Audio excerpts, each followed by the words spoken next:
Hi everyone, I'm Stan from Eagle Vision. I'm here with Scott Banks from Scott Banks Real Estate Group, and we want to talk about project marketing strategy. Scott has been in project marketing space for nearly 30 years, and there's lots of experience with a whole variety of different markets and ideas. So the main thing I wanted to understand as a start is the difference between specialists and generalists. You've been in that space for quite a while, so what would you say you bring to the table more so than your general?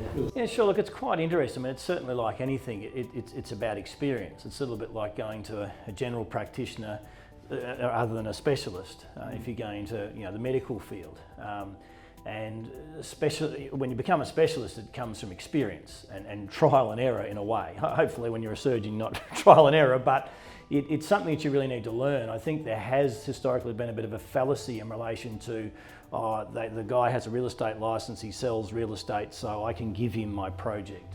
It is a completely different beast, and if you don't know what you're doing, it can be very, can not be a great outcome. I've seen cases where developers have spent literally a couple of $100,000 on a marketing, and it's been a complete fizz. They haven't made a sale. So. Wow. It really does require someone that knows exactly what they're doing, where to invest the money, and how to get those results that you need. And that brings us to the next question, which is marketing strategy. So what are the first steps? How do developers need to start with that idea?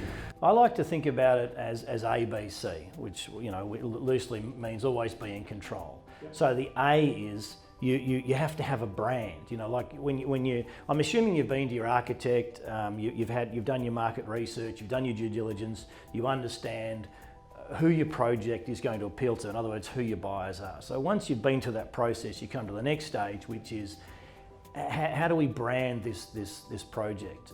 Brands in today's environment, people follow them. People love them. So people follow the Virgin brand as an example. Whether it be in gyms or flying. So your project really needs in this competitive environment to have a brand. So and that really starts with from a simple maybe a logo. How is it going to appeal? What's the logo?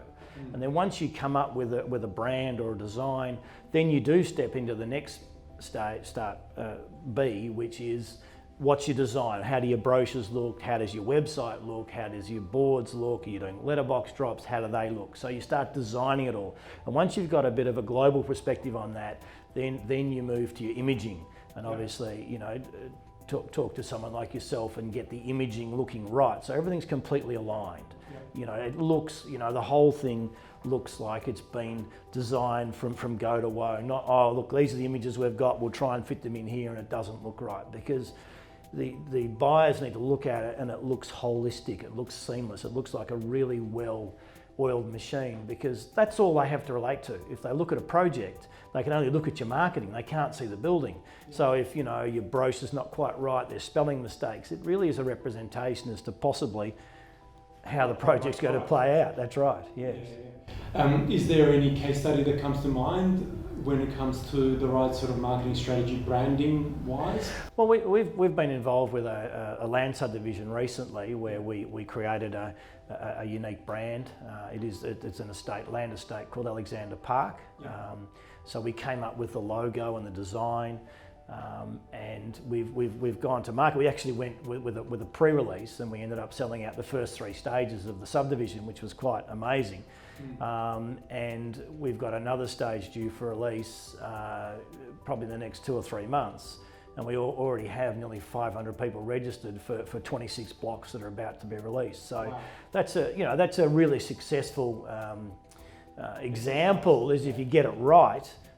You've got to know who you're appealing to, who your market is, who your buyers are, and how do they want to be how do they see themselves? Is this an estate for me? Because even land subdivision, as much as it's going really well, it's very competitive. Of course it is.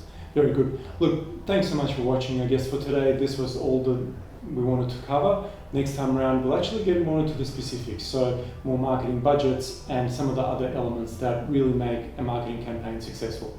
Thanks again.